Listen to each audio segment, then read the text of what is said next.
Toco o terceiro sinal e abre-se as cortinas. Uma luz branca forte acende e ilumina o palco. Meus olhos brilham, meu coração pulsa forte, minha respiração aumenta. E um sentimento de felicidade enorme.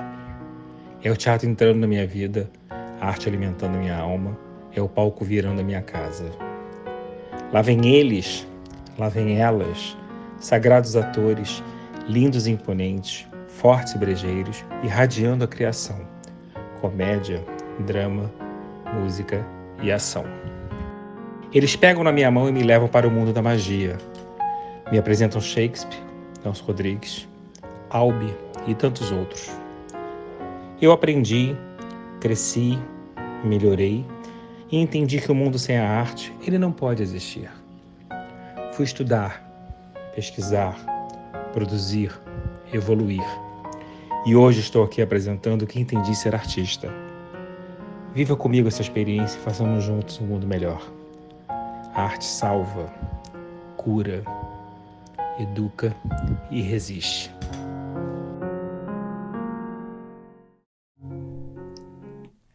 Muito boa noite, estamos iniciando mais um Ser Artista Podcast no nosso canal do YouTube, toda quarta-feira às 20 horas.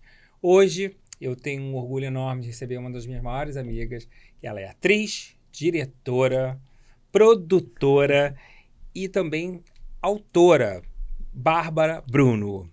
Muito boa noite. Boa Quantas noite. Funções, não?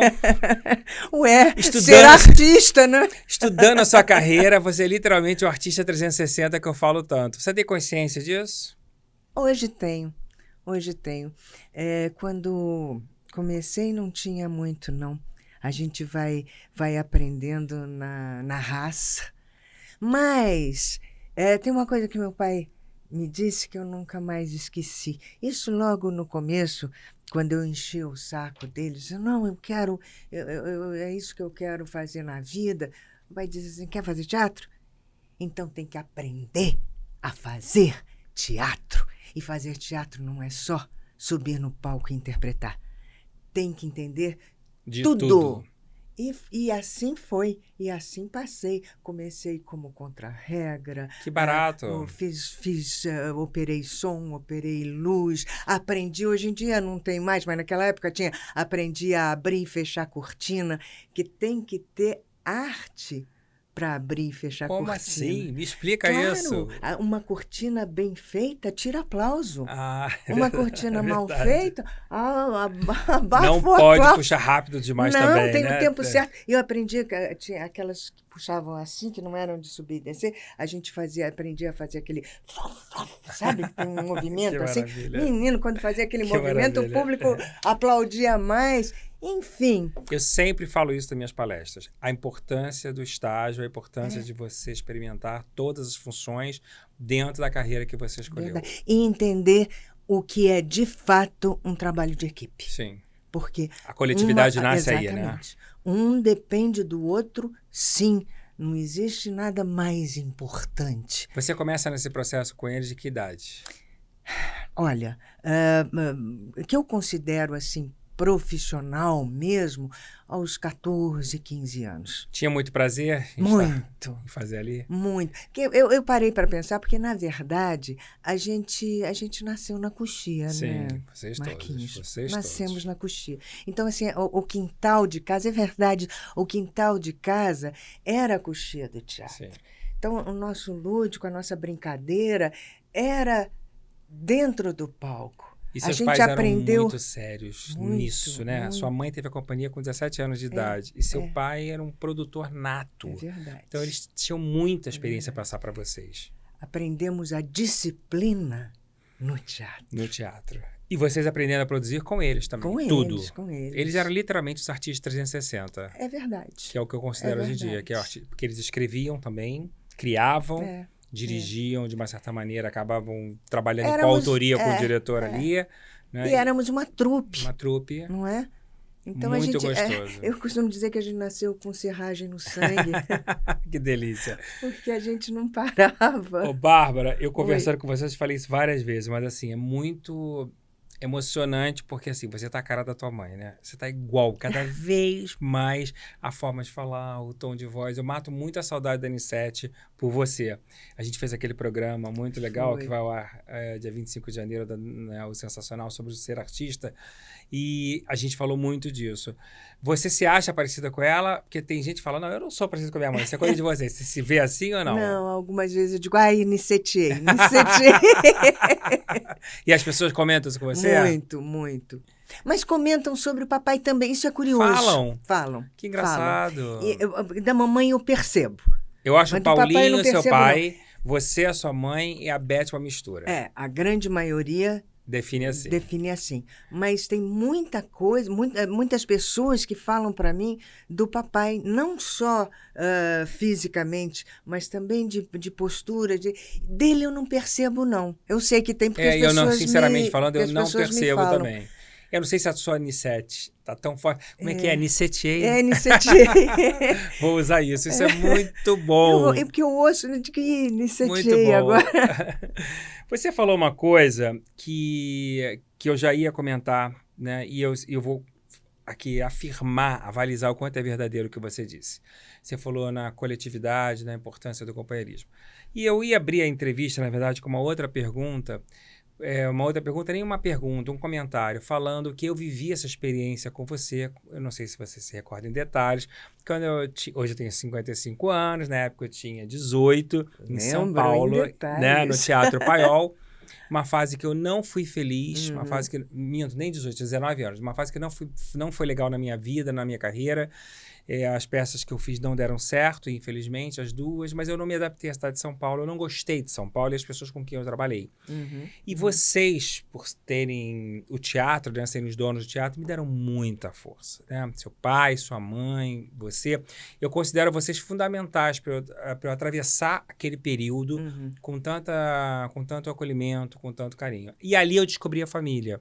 Ali eu vi que vocês literalmente agiam daquela maneira, de uma maneira real, porque eu vivenciei vários momentos com vocês e era uma prova atrás da outra. Nós não tínhamos intimidade, criou-se uma relação naturalmente ali, mas eu percebi que vocês eram solidários na alma.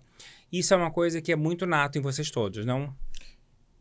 Bom, é mais fácil ouvir do que falar, não é? Porque a gente faz sem pensar perceber, claro. em fazer. Intertroca também, né? Claro, claro. Mas eu acho que esse período para você foi difícil, duro, mas acho que foi fundamental, não foi? Acho que eu aprendi muito. Acho que eu aprendi muito ali. Porque você amadureci também, saí da minha cidade. Você tem uma coisa que é muito importante. Independente do caráter, enfim, da índole, mas você tem coragem. Eu enfrento, né? Você tem coragem. E a gente precisa ter muita coragem para ser bom. É preciso coragem para ser bom. Enfrentar principalmente os nossos medos, as nossas cabeças. Enfrentar nossos medos, enfrentar o posicionamento da vida e não mudar a nossa essência. Por isso que eu digo que a coragem de ser bom, porque é muito mais fácil escamotear. Você está falando uma coisa que eu bato sempre também nas minhas palestras, que é com o crescimento, com o sucesso, você não mudar a sua essência. Claro. É fundamental para a sua sobrevivência, né, de qualidade humana, com os colegas, com os companheiros. Claro, porque no fundo o que a gente busca? A gente busca ser feliz. Claro, todo quando a gente mundo perde isso, a gente busca perde ser tudo. Feliz. Claro. Sem dúvida nenhuma, sem dúvida nenhuma. O Paiol, eu acho que foi uma união de vocês, de tudo que vocês aprenderam na vida, né? Porque vocês fizeram várias produções. Para você, então, foi a pós-graduação. Com certeza. Né? E tinha um trabalho no Paiol que eu adorava, que era do Capraroli, que era o teatro de projeto de teatro escola, né? Que a gente não faz mais quase isso aqui. Você participava disso também? Muito. Começou comigo. Você fazia antes dele. Eu fazia antes dele. Não é que eu fazia antes, eu não sei em que época. Fazíamos provavelmente ao mesmo tempo. A vinda dele para o teatro, para o Paiol, já foi em função de um trabalho que eu já havia iniciado lá, que era todo um trabalho de formação de plateia. Tanto que nesse período eu mudei o nome do teatro para Teatro Jovem Paiol. Teve isso? Eu não lembrava. Teve. Porque eu comecei a fazer um trabalho lá junto. Tudo começou assim. Com o Cacá Carvalho. Ator maravilhoso. Maravilhoso. Maravilhoso. Que foi todo o meu início da minha gestão no Paiol. Então, através do Cacá, nós montamos o Meu Tio e o ART. Nasceu no Paiol? No Paiol. Foi uma montagem nossa, foi uma produção da Anicete Bruno Produções Artísticas. Não lembrava que era a produção dela. Eu vi o espetáculo 2 vezes. Maravilhoso. Um acontecimento. Né? Foi mesmo. E aí, em função desse espetáculo, eu fiz uma viagem. Na volta, que foi meu debut, vamos dizer assim, como gestora do teatro e como produtora. Isso foi em 87. Exatamente. Quando eu cheguei lá. Eu criei, naquela época, o Projeto Paiol, que a minha ideia original era fazer 3 espetáculos completamente diferentes, que se entrelaçassem e ficassem em cartaz ao mesmo tempo. Então, a gente estreou com o Meu Tio e o ART. A gente já tinha feito antes Meu Tio e o ART num projeto escola, num projeto de teatro. Foi aí que ele nasceu. E daí que foi o embrião do Teatro Jovem Paiol, que daqui a pouco eu explico melhor. E estreou muito bem o espetáculo para o jovem, que é alto nível, né? Estreou alto nível. Foi. E manteve-se assim. Eu já explico, porque foi na decorrência. Então, nós fizemos o Meu Tio e o ART, que era o Guimarães Rosa. Foi a primeira vez que foi feito no teatro, no Brasil, uma adaptação do Edgar Allan Poe. Veio um diretor americano chamado Stephen Yeun, que me foi apresentado pelo Abujanra. Nós fizemos uma adaptação do conto da Queda da Casa dos Usher. Chamava-se Poe, A Inveja dos Anjos, esse espetáculo. Éramos eu, Paulinho, meu irmão, e Val Folli. Não sei se lembra. Lembro de nome, mas eu não lembro assim mais da cara. Éramos nós 3. Direção do Roberto Lage. A direção do Roberto Lage é o Meu Tio e ART. O Stephen Yeun dirigindo... ele mesmo dirigiu? Ele veio. Ele veio para dirigir. Que chique. Veio. E que inclusive era uma coisa meio polêmica na época, porque a Queda da Casa dos Usher é a história de 2 irmãos que eles têm os sentidos muito apurados, então eles não podem viver fora da casa. No conto original são os 2 e um médico. Nessa adaptação eram os 2 e o próprio Poe. Né, o autor e as criaturas. E eles tinham também uma relação incestuosa, esses irmãos. E foi sucesso, Bárbara? Foi polêmico, foi muito polêmico. E aí o terceiro espetáculo era um texto da Consuelo, porque eu queria um autor, apesar do Guimarães Rosa, não é? Maior. Mas era um texto inédito da Consuelo de Castro. Eu produzi uma peça dela, um liu. Que é lindo. Que é lindo. Esse chamava-se Aviso Prévio, que eram 2 personagens, era papai e mamãe que faziam, direção do Chiquinho Medeiros. Mas as 3 peças ficavam em cartaz então, era juntas? Assim, a gente estreava, ficava um mês em cartaz, uma. Estreava outra, ficava um mês em cartaz. Estreava a terceira, ficava um mês em cartaz. No 4º mês, a gente fazia segundas e terças uma, quarta e quinta outra, Uau. Sexta, sábado, domingo outra. Uau, que bacana, que interessante. Foi muito legal. E aí as coisas tinham que ser criadas em conjunto, porque você tinha que ter a mesma luz, exatamente, tudo, né? Eram cenários diferentes, cenógrafos diferentes, mas que tinham trabalho, que estar... Você bolou tudo isso? Foi. Parabéns. Foi. E o público que ia para o outro? Ia. Isso é que é bom, né? Muito curioso. Porque muito são curioso. 3 espetáculos completamente diferentes. Mas já vinha desse trabalho que começou um pouquinho antes, que era de formação de plateia. Porque através do Cacá, eu conheci um professor, pena que ele foi embora muito cedo. Chamava-se Paulo Haranaka. Ele era um professor de literatura maravilhoso. Ele era professor de literatura do Etapa, do curso, que tem até hoje o cursinho Etapa, não é? E ele era o professor de literatura apaixonado por teatro. e conhecia muito o Cacá que trouxe ele pro Paiol. E aí, em função disso, eu comecei a dizer, bom, então vamos fazer. Quando eu digo a gente sempre trabalhou em conjunto, principalmente eu e papai. A gente tinha uma parceria. Afinidade enorme. É verdade. Eu presenciei isso. Era uma parceria Era uma muito parceria, grande. uma troca artística, né? Então, E vocês tinham uma coisa muito interessante, que quando vocês estavam trabalhando, não era pai e filha. é verdade. Eram dois colegas com muita delicadeza um com o outro, mas eu não via o pai e a filha. Não é eu verdade. Não via. É verdade. Tinha um ouvir um do outro com muita atenção, mesmo que discordasse. Tinha um respeito. Porque não é fácil trabalhar em família. Não. Não é fácil. Não é fácil. Não é não, mas a gente realmente não misturava, mas tínhamos uma parceria muito grande, que isso é nato. Isso não se cria, não se... Com certeza, com certeza. Vem.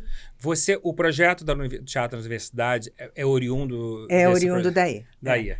Explica para as pessoas o que era o projeto do Teatro na Universidade, que eu adoro. Teatro nas Universidades era um projeto onde a gente produzia espetáculos, especificamente para correr as universidades que tivessem espaços teatrais. Não é? Tudo no estado de São Paulo. Tudo no estado de São Paulo. E aí esses espetáculos, eles corriam esses espaços teatrais, não era cobrado ingresso dos estudantes.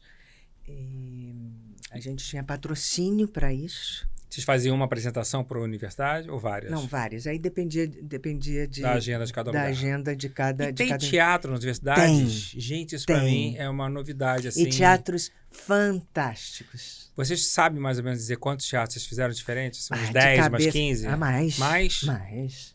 E esses teatros fazem o quê? Pois é, esses teatros não entram em circuito. Que pena. É uma pena. Tem um, inclusive, que eu fico, ai meu Deus, que pena, que é um teatro, esse não é especificamente dentro da faculdade, é do oh meu Deus do céu, é uma entidade que distribui, faz a ligação entre os estudantes, entre os universitários e os estagiários. É uma sigla até bastante conhecida lá em São Paulo. E eles têm um teatro maravilhoso, maravilhoso em todos os sentidos. A localização do teatro é lá no bairro do Itaim, em São Paulo. É um teatro de 400 lugares, 450 lugares. E o bairro é maravilhoso. Não, o lugar é fantástico. E é uma pena, digo, gente, que pena que isso não entra no circuito teatral. E a experiência de você fazer na faculdade era tão boa quanto levar o público para o teatro? Olha, não tinha... Era bem paralelo isso. Bem paralelo. O curioso... É porque eu pergunto isso porque, às vezes, o de graça as pessoas não dão valor. Né? Verdade. Porque no Paiol você levava o público para lá. As pessoas pagavam para ir lá. É verdade. Né? Às vezes pagavam muito pouquinho. Mas pagavam. E lá nas universidades vocês ofereciam. E vocês tinham essa receptividade dos estudantes. Tinha. Esse projeto é fundamental. Na verdade, a gente conquistava, sabe? Nem sempre, quando a gente chegava, a gente era tão bem recebido. Por isso que eu te falei, porque de graça, às vezes, as pessoas não sabem. Mas eu acho que nem sei, eu não tenho segurança para dizer para você que era só por causa do de graça, não. Às vezes também o hábito, né? O hábito. Vocês criaram, na verdade, um novo hábito lá. Exatamente. Porque eu não me recordo de alguma companhia que entrasse. E às vezes a gente tem umas surpresas, né? Essa que eu vou contar não é bem do Teatro das Universidades, foi antes, mas de qualquer forma foi uma bela escola. E uma bela escola para mim particularmente. Nós fizemos um espetáculo muito curioso mesmo, chamado Crimes Delicados. Era uma peça do Zé Antônio de Souza, dirigida pelo Abujamra. O Abujamra mexeu lindamente nesse... Abujamra sempre na vida de vocês, né? Sempre. Meu grande Amado. mestre. Meu grande mestre. E, enfim, era um espetáculo bastante polêmico, nós três em cena, papai, mamãe e eu. E era um espetáculo realmente polêmico, instigante, muito curioso. Fizemos uma temporada ótima em São Paulo, depois viemos para o Rio, fizemos aqui, viajamos, sempre com muito sucesso. E aí fizemos o Circuito Sesc. E fizemos o Circuito Sesc em São Paulo, que foi excelente, e viemos para fazer o Circuito Sesc no Rio. E o Circuito Sesc do Rio, não sei se deve ser até hoje, naquela época, pegava bem a Baixada, sabe? Tem muito. Tem São Teatro, São João Meriti, Nova Iguaçu. Isso. E o tema do Crimes Delicados é exatamente a violência, o uso da arma, mas de uma forma assim muito intelectual, vamos chamar assim. Mas aquelas coisas do Abujamra, né? Sim. Então, instigante. E quando foi para fazer na Baixada, eu falei, meu Deus do céu, vai ser complicado, eles não vão entender nada. Vai ser difícil fazer isso. Mesmo porque a gente tinha que pedir... Até aí, a gente tinha que pedir licença, né? Porque tinha... Hoje piorou até a situação. Para poder passar. Hoje não sei nem se dá. Para poder fazer. Mas o que eu ia comentar, a gente... aprende, às vezes a gente se surpreende, a gente acha que a gente não é preconceituoso, mas é, né? Sim, claro. Nós estamos deixando de ser exatamente. preconceituosos em vários aspectos. É um trabalho de trabalho de desconstrução total. Importantíssimo. Fundamental para a nossa convivência. E essa experiência que eu tive foi impressionante, porque quando chegamos lá, eles entendiam muito mais do que o resto da sociedade. Era uma troca maravilhosa e um entendimento do ser artista. Sim. In loco, em foco. Olha, foi... A emoção é dobrada. Dobrada. E eu me disse, meu Deus, olha só. Por isso a importância do Sesc, né? Claro. Viva Danilo Miranda. Viva Danilo Miranda. E ele foi fundamental para essa revolução de levar cultura para quem não tem acesso. Sem dúvida. Você está falando uma coisa que eu passei um pouco com esse preconceito com a Tônia quando a gente fazia Chega de História em São Paulo, que foi uma peça de muito sucesso do Falzarap, e a gente ganhou os Céus. E alguns lugares não tinham nenhuma estrutura muito boa de som e luz, mas foi a experiência mais maravilhosa que nós vivemos. O público urrava com a Tônia. Isso que eu ia comentar também, que o teatro das universidades não eram só nas universidades, a gente fez muitos céus. Aliás, a gente fez todos os céus. É maravilhoso. Inauguramos alguns, inclusive. O projeto dos céus é maravilhoso. Incrível, é maravilhoso. Pena que o Rio de Janeiro não tem nada parecido. É uma pena. É uma pena mesmo. mesmo. São Paulo, culturalmente, está sempre na frente em vários aspectos. Eu queria falar um pouquinho mais do Abujamra, que eu fui muito amigo dele também. Amado. E eu queria falar como encenador, como artista. O que você considera o Abujamra? Porque eu achava ele tão contemporâneo, tão à frente do tempo dele. Verdade. Né? Ele era muito moderno, até para a idade dele, o estereótipo dele. Ele vinha com umas ideias. Eu falei, Abujamra, da onde você tirou isso? Eu achava ele mais moderno que eu em muitos momentos. E eu queria saber de você, assim, como é que você define o Abujamra? E se a gente tem hoje uma pessoa que você fala assim, esse eu acho que é um ator ou um diretor que tem o espírito do Abujamra. Porque eu não consigo visualizar uma pessoa que eu pudesse falar, nossa, essa é a escola do Abu. Olha, o Abujamra, primeiro que ele é um grande anárquico. Anárquico ele total. Ele foi um grande anárquico. Mas, para você ser um grande anárquico, você tem que ter disciplina, não é? Total. Para você poder quebrar, você tem que primeiro ter a estrutura. Sim. Se não tiver estrutura, você vai quebrar. O caos não se sustenta se não tiver organização. Exatamente. Né? Vou te contar uma passagem do Abujamra. Eu tinha... Porque minha relação com o Abujamra sempre foi muito... Familiar, né? Sempre. Familiar. Sempre. Eu devia ter meus 13 anos, 14 no máximo, não tinha mais que isso. E o Abujamra estava todo sábado lá em casa. Nessa época a gente morava perto do Jockey Club. Então, todo sábado ele estava lá em casa. Adorava, né? Adorava o jogo. Adorava o jogo. Adorava Era o grande problema dele, inclusive. Adorava o jogo. Mas se você parar para pensar, a vida dele é um jogo. Total. Então, total. Tem tudo a ver. E aí, eu, com os meus 13, 14 anos, enchi o saco da Abu e disse, o que eu leio? Eu quero que você me dê uma bibliografia. E pedi para você. E todo sábado, eu falei, trouxe meus livros. Ai, baby. Ele me chamava de baby. Ai, baby, não me enche o saco. Aí, um belo dia, um belo sábado, é verdade, literalmente o que eu vou contar. Ele chega com um bolo de livros assim. Devia ter uns 5, 6 livros grandes. Literalmente jogou os livros na minha cara e disse: aí, baby, vem buscar sábado que vem. Eu digo: sábado que vem? Era muito, né? Ele falou: tem que ler até sábado que vem, tem que ler. Eu digo: tá bem, tá bem. Bom, quase morri, né? Sim. Mas li tudo. Sábado seguinte, ele: baby, cadê meus livros? E eu, toda orgulhosa, falei: tá aqui. Ele falou: leu, baby? Eu falei: li. Ele falou: leu tudo? Eu falei: li. Ele: burra.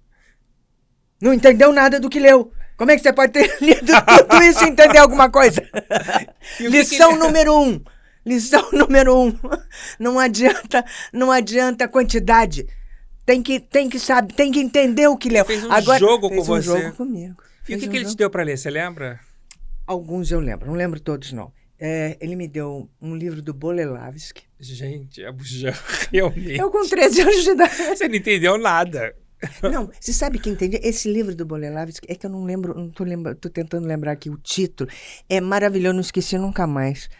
Ele faz, é um livro romanceado. Ele conta a história do Boleslavski com uma atriz iniciante que vai à casa dele porque tem um teste para fazer. E aí ela vai lá pedir, por favor, para ele prepará-la para o teste. E aí é todo um romance inteiro em cima dessa preparação dessa jovem atriz. Interessante. É muito interessante. Isso foi adaptado para o teatro já? Não. E é um discurso um contemporâneo? Livro. Ele não está datado? Não, porque é um método, né? Ah, que interessante, É muito interessante.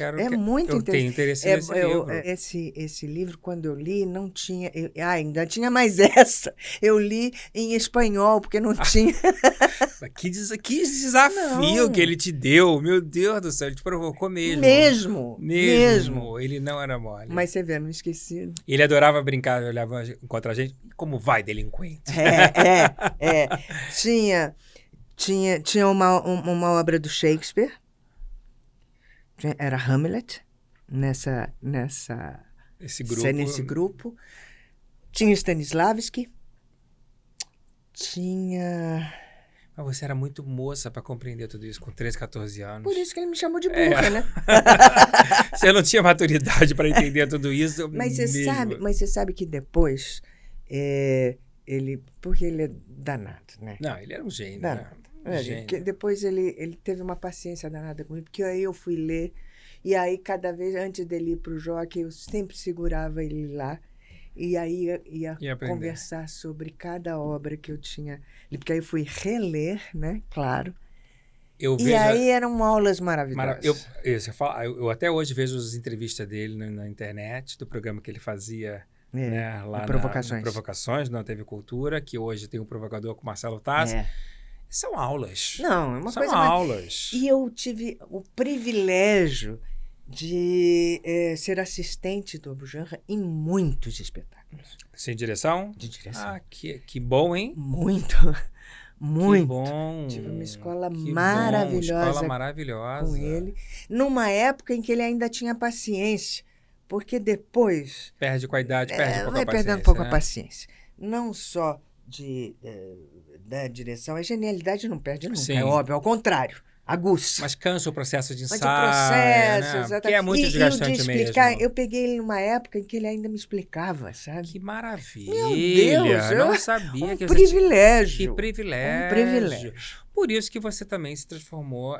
eu não considero nem você uma atriz, né? Você tem a diretora muito forte, tem a produtora muito forte, a atriz muito forte, mas você tem uma consciência artística muito forte. A sua base ficou muito sólida. É verdade. Eu tenho muito sólida. 2 diretores que eu faço questão de... Um é óbvio, Abujamra, já falei, e realmente é meu grande mestre.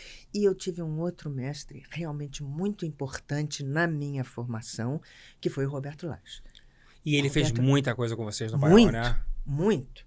E o Roberto me ensinou o beabá do pau. Com o Roberto, eu subi em escada, afinava refletor, aprendi a afinar refletor, aprendi toda a estrutura A da base a mesmo. Que base. maravilha. Então, eu devo muito ao Roberto Lage. Fiz muita assistência dele e co-dirigi com ele também. Bárbara, que escola, hein? Meu Deus. Que escola. Meu Deus. Olha, realmente, você tem uma carreira aí com os mestres dos mestres. O Ai, privilégio, como eu falo com a minha convivência com as grandes damas. Né? Dá um outro Isso. diferencial, é um privilégio. É Eu um agradeço privilégio. todos os dias. É verdade, eu também. Minha vida é Ai, diferente por tenho causa uma delas. saudade. Oh, meu Deus. Eu ia até te falar isso. A gente fez o sábado, domingo e segunda, né? Que eu fui ver lá em São Paulo, uma Foi. produção de vocês em São Paulo. Depois eu trouxe pro Rio. Uhum. Uma época que a gente podia fazer teatro, aquela comédia com 30 pessoas em Ai, que cena. delícia. Sua mãe cozinhava Que em delícia. cena, com aquele cheiro daquele macarrão. É. Eu tenho uma saudade Ai, que dessas saudade. comédias Eu também, de, eu também. de 20 E, personagens. e com o sábado, domingo e segunda, nós viemos para cá, a gente tinha. Era uma temporada de 2 meses, porque a gente tinha um apoio para 2 meses. E a gente arrebentou. Arrebentou e ficamos 4, ficamos mais 2 meses sem patrocínio. Sem patrocínio. Eu consegui E patrocínio fica- para 2 meses e a bilheteria pagou os outros 2 meses. Exatamente. Essa é a força do É teatro. verdade. Ai, que maravilha. Agora dá uma saudade, não? Oh, Que tempos, né? Eu tenho muita vontade dessa trupe na comédia. Eu também. Todo mundo junto. Eu também. Ai, que E você saudade. fez uma comédia de muito sucesso em São Paulo, que é o Motel Paradiso. Foi. Né? Foi. Tempos que Foi. as comédias também... É verdade. A gente não tem hoje os comediógrafos, acho que atualizados. Os stand-ups dominaram tudo. Eu sinto muita falta dessa geração. Fala Bela, Razi, Marcos Caruso, Juca de Oliveira. É verdade. Eu não me lembro, assim, uns comediógrafos atual que eu acho que vai surgir. Tá difícil por esse aspecto. É verdade. Mas tá difícil. Eu acho que tem sim. O que tá difícil é aparecer.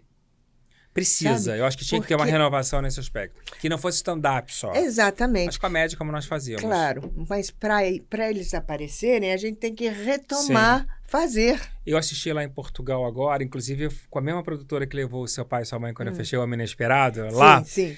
Trair e Coçar é só começar. Tá 1 ano em Poxa, cartaz, é um 100 fenômeno. mil pessoas Mas em isso é um- Portugal. Só que quem faz a Olímpia é um homem. Aham.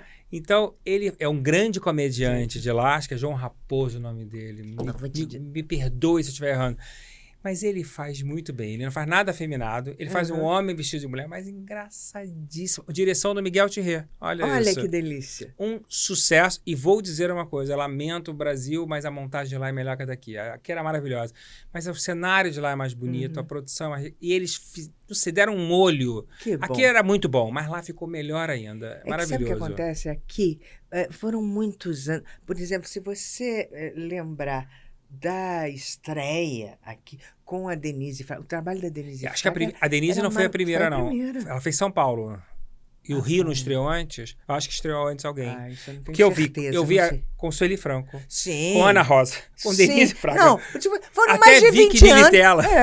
Foram mais de 20 anos, mais de 20 E acho que a anos. Denise fez uns 9 anos. E foi o estouro dela, né? Foi o lançamento dela. Isso é, pra mim, pra uma atriz, a maior consagração. Meu Você Deus. ser ovacionada e consagrada no teatro, a sua carreira abrir por causa do teatro. É maravilhoso. É o prêmio máximo. É. Ainda mais com uma comédia. Meu Deus. Eu tenho muita vontade. Você já foi a Portugal, falar nisso, fazer peça com seus pais? Não, né? Eu fui acompanhando só. Eu nunca nunca fiz, trabalhando, não, nada? Nunca trabalhando. Nunca com eles, nada lá? Não, só acompanhando. Só acompanhando. Só acompanhando. Você e Vanessa têm uma relação muito forte também, né? A Vanessa Goulart é sua filha mais Minha velha. filha é mais velha. E tem mais 2. Tem mais né? 2. A Vanessa herdou o DNA da família, porque os seus 2 filhos não têm nada a ver com a arte diretamente, né? Diretamente. Um é advogado. Um advogado, e o mas outro... para ser advogado tem que ter um quê de Tem ator, né? ator também para defender o fórum. É verdade. E o outro faz o quê? O outro é professor de educação física, é personal trainer, trabalhou muito também como fisioterapeuta. E como professor também tem que ter um quê. Tem que ter um quê. A arte tem que estar em tudo. Não tem jeito. Mas eu acho que você, a Vanessa, me corrija se eu estiver errado, tem uma relação muito parecida como você tinha com seu pai, né? De cumplicidade, né? É verdade. E vocês trabalham juntas também? Vocês têm projetos juntas? Temos. O que vocês pretendem fazer? Pode falar? Posso. A gente pretende... Era para comemorar meus 50 anos de carreira. Quando que foi? Nessa altura... Foi em 72. No meio da pandemia? Não, foi agora, em 22. Ainda estava na pandemia. É. Foi no segundo ano. E- Terceiro ano da pandemia. Porque eu estreiei, meu primeiro contrato profissional foi na Rede Tupi, de televisão. Eu ia até falar isso agora. E foi em outubro de 1972. Quem te leva? Quem me leva é Cláudio Correia Castro. Cláudio Correia Castro. Ele era diretor na época? Não. Ele era. Eu devo muito a ele. Eu falei dos dois, falei do Abujamra, falei do Roberto Lage, tenho que falar do Cláudio Correia Castro também, porque ele foi meu mestre, ele foi meu professor. Nessa época, em 72, a profissão ainda não era regulamentada.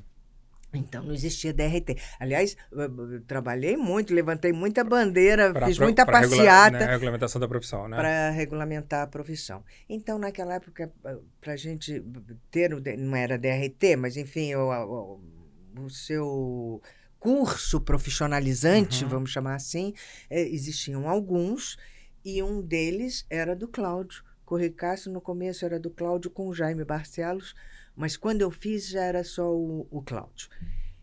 Grande ator. Grande ator e grande professor. Não grande sabia professor. desse lado acadêmico dele. Excelente, mas realmente era um curso de 3 anos. E eu, nesse ano de 72, já era o meu 3º ano de curso. E aí o Carlos Zara, que era o diretor da televisão, ele estava querendo lançar gente nova, atores novos. E aí pediu para o Cláudio indicar alguns alunos para teste nessa novela da Ivani Ribeiro, que era uma novela chamada Camomile Bem Me Quer, que depois a Globo fez com o nome de Amor, com Amor Se Paga. É uma releitura do Camomile Bem Me Quer. E aí eu fui uma das alunas indicadas pelo Cláudio para teste. E passei. E aí estreiei nessa Então ele foi seu novela. padrinho na televisão. Foi meu padrinho. Você quer ver quem estreou também? Nessa mesma novela estreou Marcelo Pique, estreou Lisa Vieira. Estreou Edwin Luiz. Grande ator. E mais 2 atores que não seguiram. Esses outros 2 não seguiram a carreira. Nós 3 Mas foi uma novela pé quente, até que a Lisa muito conseguiu, pé-quente. Ed tá Ed forte e e Marcelo. É. Agora, você tem uma estreia no teatro com Antunes Filho. Mas para a primeira direção, para você estrear com Antunes Filho, olha, você é uma pioneira em várias frentes. E foi em teste também. Também? Também foi em teste. Eu contando aqui, eu vou contar, porque eu acho que eu já contei que o Abu jogou os livros na minha cara, o Antunes também. Acho que os diretores têm mania de jogar as coisas na minha cara. Eu fui fazer o teste. Era um texto do Jorge Feydeau, chamado Tome Conta da Mili. Aliás, o Edwin Luiz estava também. E o Caruso também. Nossa, que maravilha. E aí a gente era a Companhia da Maria de la Costa. O Antunes tinha dirigido na Companhia da Maria, tinha feito muito sucesso, Bodas de Sangue. E aí, na sequência, ela resolveu montar o Feydeau com direção do Antunes. Aí ele abriu o teste e lá fui eu fazer o teste. Aí era ele, a Lúcia Capuani, que depois virou diretora também em São Paulo, que fazia assistência dele. E aí era um teste, era um teste de improviso. Aí eu lembro direitinho, o meu improviso eu tinha que fazer uma menina que ia com a mãe na feira e que começava a ter vontade de fazer xixi, e a mãe não deixava ela fazer xixi, e ela ia ficando desesperada que não podia fazer, até que fazia xixi na calça. Esse era o mote do meu improviso. E fiz, e aí depois tinha que ler uma cena da peça. E aí o Antunes, muito provocação. Uma provocação diferente da do Abujamra. Sim, é outra escola. Muito diferente. Muito diferente. E o Antunes te provocava até você perder as estribeiras, sabe? Não tinha saída. E eu acho que ele gostava disso. Claro. Também, né? Ele gostava disso. Essa era a grande provocação. E, imagina, eu tinha nessa época 17 anos. Nossa, muito moça. E destemperei. Chegou uma hora, não dava, chegou uma hora, destemperei, discuti com ele, enfim. Voltei para casa, era um sábado. Nessa época, eu já tinha estreado, já tinha terminado o curso com o Cláudio, e já estava nessa fase. Lembra que eu falei que o papai me disse assim, vai fazer tudo? Sim. Então, nessa, eu já estava num outro espetáculo, que era O Prisioneiro da Segunda Avenida, um texto do Neil Simon, direção do Abujamra também. Eu fiz assistência da assistência do Abujamra, porque o assistente era o Fran Carlos Reis. E eu fazia assistência do Fran. Maravilhoso. Né? E aí, nessa altura do campeonato, eu estava operando o som desse espetáculo, que era lá numa Aliança Francesa. Então, eu fui fazer o teste com o Antunes à tarde. E à noite tinha 2 sessões, né? E aí voltei para casa. E a mamãe, como é que foi aquele jeito? Eu digo, mamãe... Falei, mamãe, não deu certo, não. Briguei com ele. Você brigou com o Antunes. E o Antunes fez isso sem saber que você era filha de Paulo? Sabia? Um dos motes que ele me provocou... A intenção dele foi por causa disso. Essa. Ele ficava o tempo todo falando da mamãe, Até que chegou uma hora que eu falei, então chama a mamãe. Ora! Que delícia! E aí... Adorei. Aí eu falei pra mamãe, mamãe... Porque o Antunes, não sei se você sabe, só uma parte, ele estreou com a mamãe, né? Não. Quem lançou tem na Antunes, biografia isso até, mas eu não me lembrava em detalhe. Foi o... sua mãe lançou enfim, o teatro brasileiro inteiro, né? Mas o Antunes foi um deles. Aí eu cheguei em casa e falei, mamãe, briguei. Falei, mas como você brigou? Eu digo, não vai dar certo, não vão me chamar e pronto. E paciência, fazer o quê? No próximo eu vou de novo. Aí fui para o Aliança Francesa fazer o espetáculo, né? Bom, no meio da primeira sessão, operando lá no Aliança Francesa, o Teatro Aliança Francesa. É aquele que era do Grupo Tapa, recentemente foi fechado e agora... que pena. Esse mesmo. Eu fiz teatro com a Tônia lá. Teatro ótimo.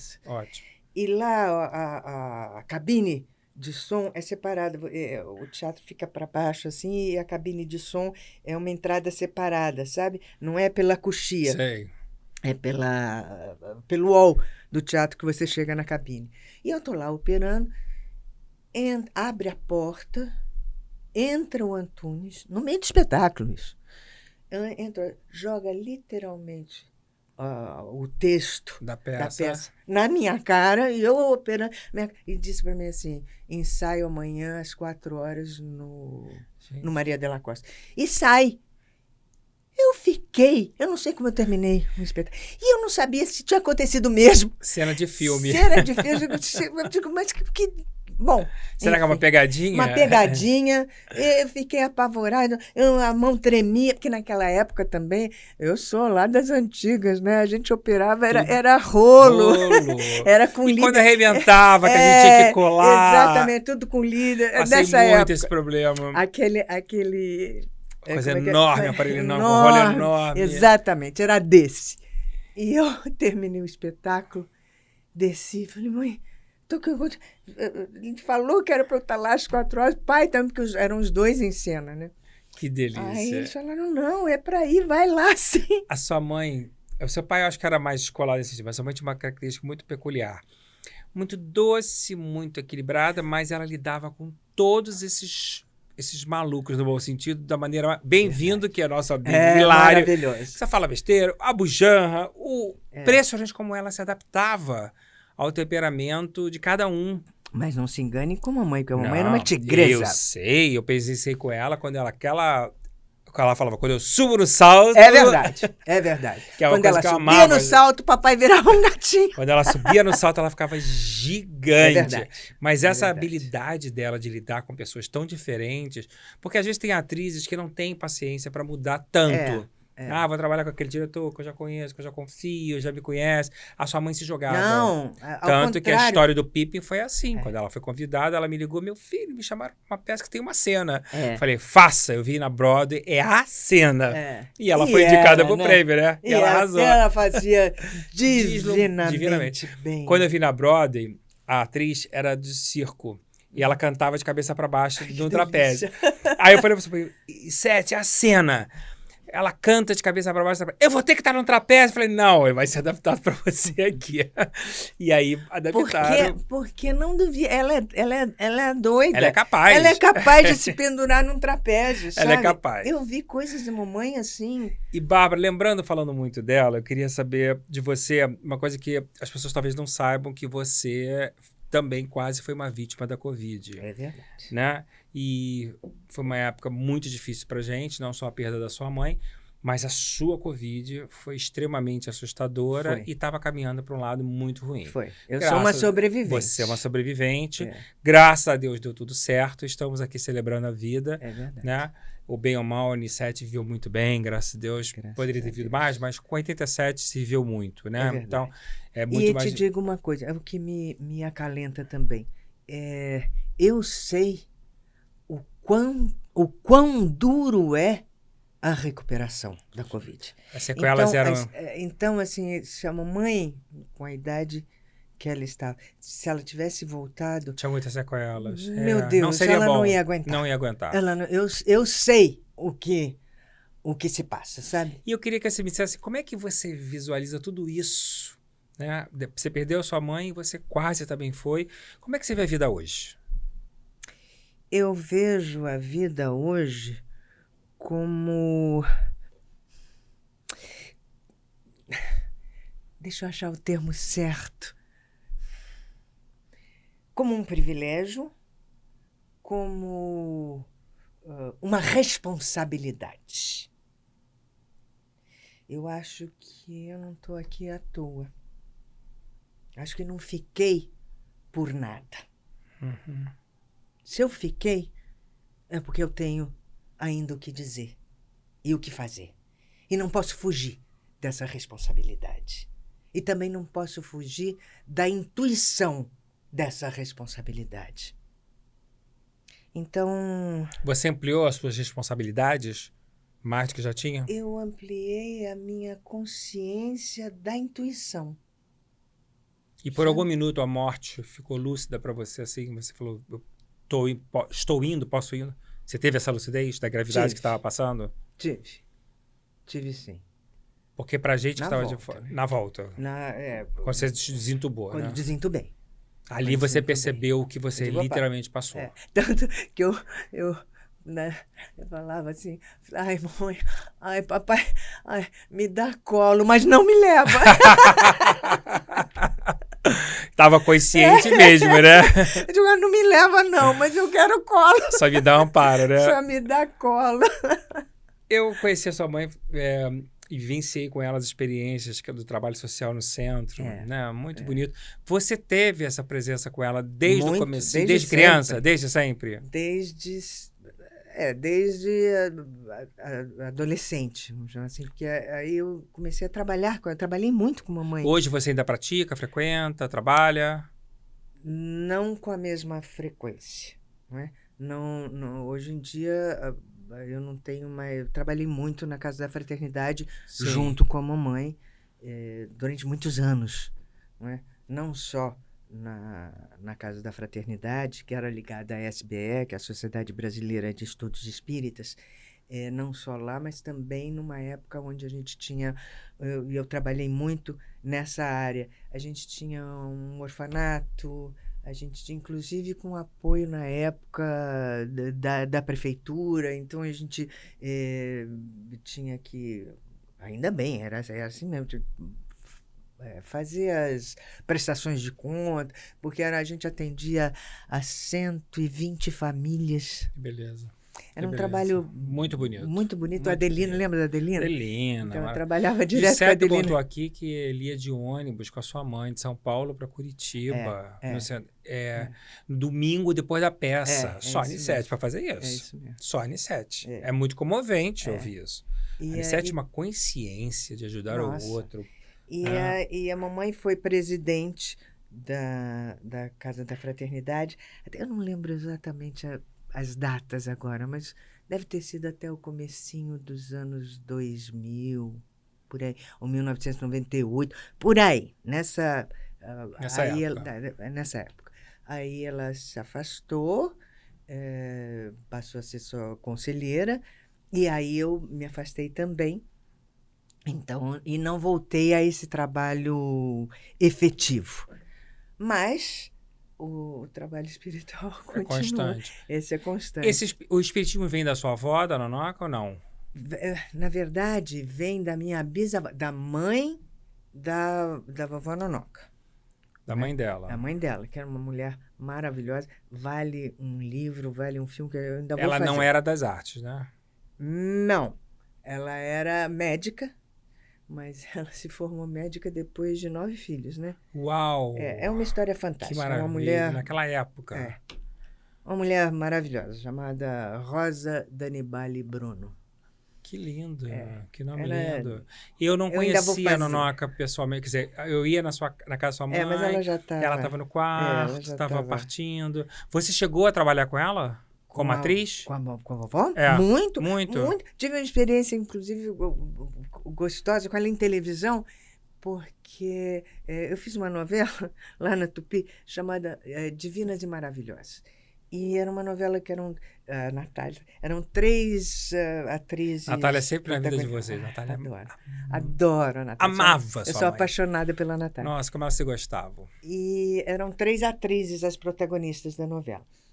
A Natália, a mamãe e a Beth Mendes. Que delícia. Então, que eram parentes entre si, não é? E a Natália fazia uma personagem que era muito mais velha do que ela era na época. realidade. Era uma composição. Era uma novela do Vicente Sesso, Pai do Marcos Paulo, né? pai do Marcos Paulo. Chamava-se Divinas e Maravilhosas. E eu fazia essa novela também. Uma novela, até quem estreou nessa novela como figurante, mas foi o Tatá, o Taumaturgo. Meu amado. Ai, querido. E aí aconteceu uma tragédia, porque a Beth Mendes sofreu Foi um acidente, foi nessa época? Foi durante a novela. Nossa. E ela ficou... Ela se quebrou inteira. Não, foi uma coisa horror. horrorosa. Foi um horror. E a novela ficou sem... Uma das protagonistas. A mais nova. E aí meu personagem cresceu para poder Cobrir suprir ali. esse buraco que ficou.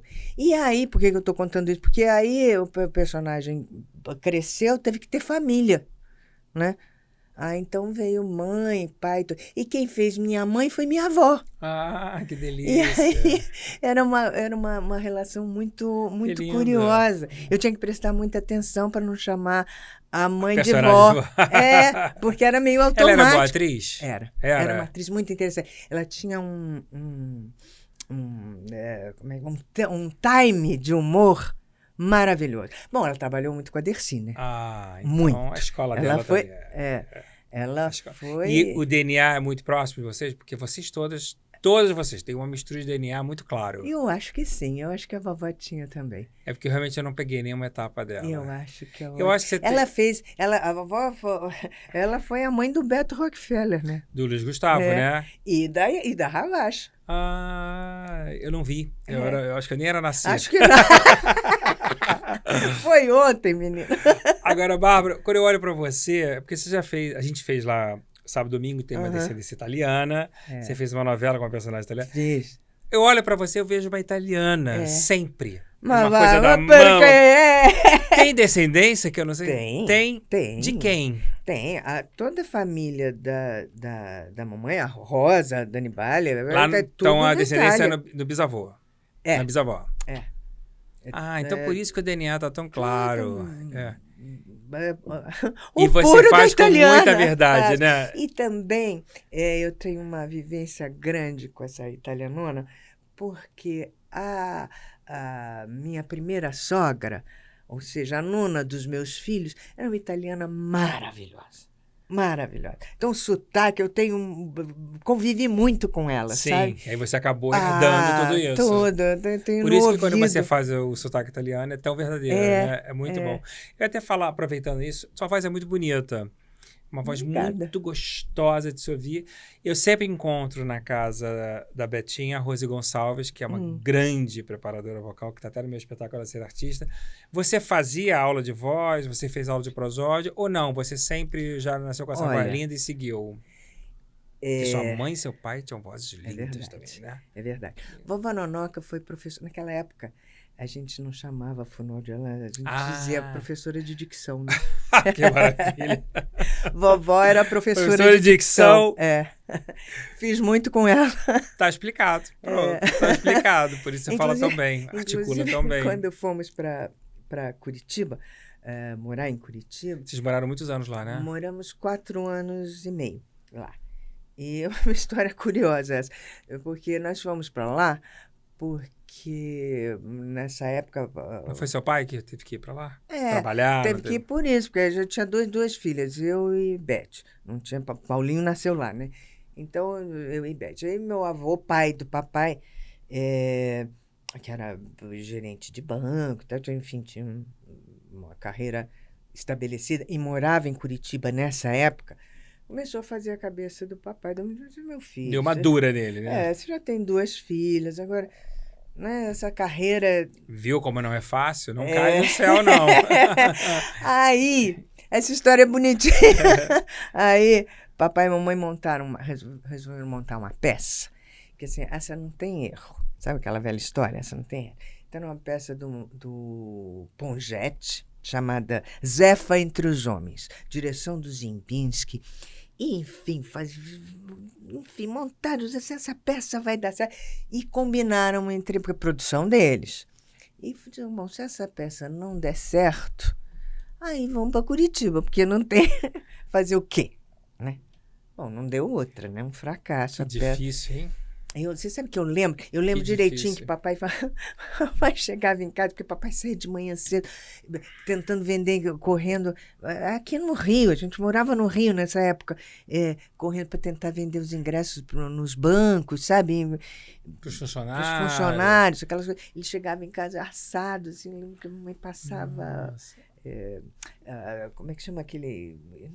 do hipoglós na coxa dele, tudo para depois à noite fazer espetáculo. Enfim, não deu nada certo. E aí fomos para Curitiba para papai começar um trabalho em outras... Burocrático, né? Burocrático e tal. Aí, olha como é a vida, o destino. Nós fomos direto para a casa dos meus avós. Ficamos, acho que uns 2 ou 3 meses morando na casa dos meus avós para até poder estabelecer, arrumar para onde a gente ia, aquela coisa toda. E aí, no paralelo, papai teve agência de publicidade, padaria, posto de gasolina, enfim, uma série de trabalhos, trabalhou em outras empresas, aquela coisa toda. Mas, assim que chegamos em Curitiba, acho que uma semana depois que chegamos, papai desceu para comprar cigarro. Nessa época todo mundo fumava, né? Sim. Papai desceu para comprar cigarro, mas foi exatamente assim. Ele esbarrou na rua com Cláudio Correia Castro, que estava indo para Curitiba, a chamado do Ney Braga, que era o governador do estado, para começar a escola do Teatro Guaíra. E aí foi tipo, o que você está fazendo aqui, papai? Não, eu estou vindo. Enfim, ele falou, vocês não querem comigo nessa empreitada, começar a escola de teatro? O pai falou, claro. Quem está aqui? Ele falou, eu, Nissete, Nonoca. Aí, eu disse, puxa, bom, para encurtar a história, não ficou nem um mês longe do teatro, né?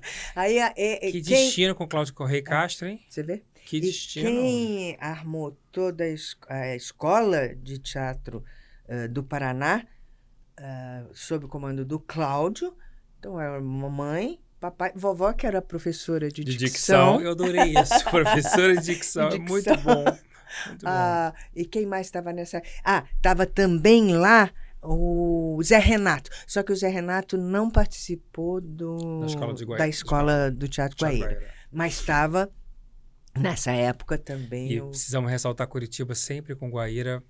Muito o balé, né? Tem um balé do Teatro Guaíra, escola de teatro. Exatamente. Sempre muito firme nas suas escolhas. E a Ileana Koazinski, que casou nessa época com o Cláudio. Que beleza. Lá. Enfim, tem que maravilha essa história. Tem um espetáculo, Mãos ao Alto de São Paulo, que foi um grande sucesso. Foi. Eu adoro essa história, que São Paulo era Mãos ao Alto de São Paulo, o Rio era Mãos ao Alto Rio, São Paulo lá dirigiu, aqui foi a Derbal. Foi concebido dessa maneira? Foi concebido dessa maneira. Nós Mãos ao Alto de São Paulo, na verdade, surgiu de um fato real, né? Nós fomos assaltados. Jura? E em função... Em casa? Em casa. Em São Paulo? Em São Paulo. Uau! O papai não estava. O papai estava fazendo... Então, você, Betinha, aí, de 7? Mamãe, eu, Bete, Paulinho, que era pequenininho, tinha uns 2 anos, 3 anos, por aí. E só porque vovó e papai não estavam, moravam... A peça foi inspirada nisso? Foi, o mote, né? A peça eu não sabia mesmo... que tinha passado por esse episódio. Foi e aí que deu o estalo no papai para ele escrever. Não tinha... A história da peça não tem muito a ver com o que aconteceu com a gente. Mas foi o plot. Mas foi o plot, exatamente. Seu pai sempre muito pioneiro nessas intuições de ideias, né? Ele era muito moderno o tempo inteiro. É verdade. Tanto que o primeiro texto dele, que ele escreveu, chamava-se Nós Também Sabemos Fazer. E ele escrevia muito, né? Escrevia muito. E a peça foi sucesso em São Paulo, Rio, mas Foi muito sucesso. E é um texto hoje relativamente atual, provavelmente. Eu preciso Eu não dar uma assisti, relida, também eu tinha curiosidade de ler. Faz tempo, né? Eu preciso reler para ver. Mas o plot, com certeza. Você participou lá em São Paulo da oficina de escrita criativa do Cacau, sem medo de escrever, né? Eu adorei você ter, foi uma tarde deliciosa, né? Muito bom. E eu percebi ali, eu não tinha noção dessa escritora tão forte dentro de você. Você é muito boa de texto. Você acha que isso veio da vida da tua família? Ou você teve um momento que você parou para você fazer uma coisa mais acadêmica, para você ter... Claro que você tem uma escola de vida fenomenal. Foi apresentado para você o que há de melhor no teatro, né, na literatura, mas também tem muito o nosso dever de casa, da gente parar para estudar. Você tem esse processo de assim, o hábito da leitura, fazer tudo isso? Claro, isso é fundamental na vida. Eu comecei a escrever, eu me formei em publicidade, né? Sou formada em publicidade e trabalhei em agência de publicidade por uns 2 anos, 3 anos, numa agência muito curiosa chamada Saldiva e Associados. E eu trabalhava como redatora. Então pelo menos você ficou dentro da sua área. Bom, também não dava para sair. Quem era a minha dupla de criação, tive esse privilégio, esse prazer, foi o Ricardo de Almeida. Que chique. Eu era o Ricardo de Almeida dos Ternos? Não. Filho do Maneco. O filho do Maneco. Que escreveu junto com o Miguel Quem Tem Medo de Itália Fausto. Que bacana. Nós éramos a dupla de criação da gente. Amo. Eu também, meu querido. E o Ricardo, porque o Ricardo foi embora muito cedo. Nós estávamos trabalhando juntos, inclusive, quando ele foi embora. E na agência. A dupla de criação. Tanto tempo que eu não escuto isso. Passei a minha juventude, a dupla de criação, eu acho que nem tem mais hoje em dia. Eu também acho que não, mudou.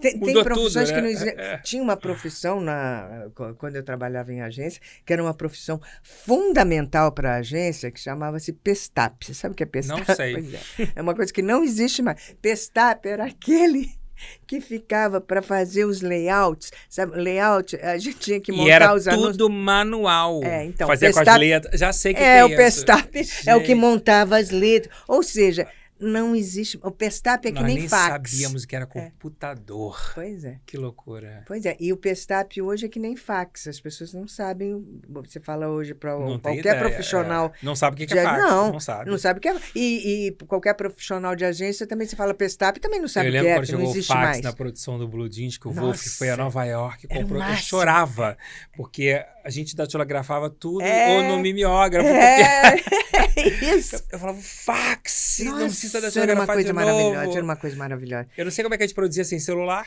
Pois é. Não sei. E a gente produzia. E a gente produzia. A gente vivia sem micro-ondas. Sem Não é? micro-ondas. Ah, Era meu maravilhoso. Mas aí, voltando à vaca fria da escrita, então eu escrevi, eu tinha essa experiência como redatora, escrevi muito. E depois comecei a me aventurar em teatro com o papai.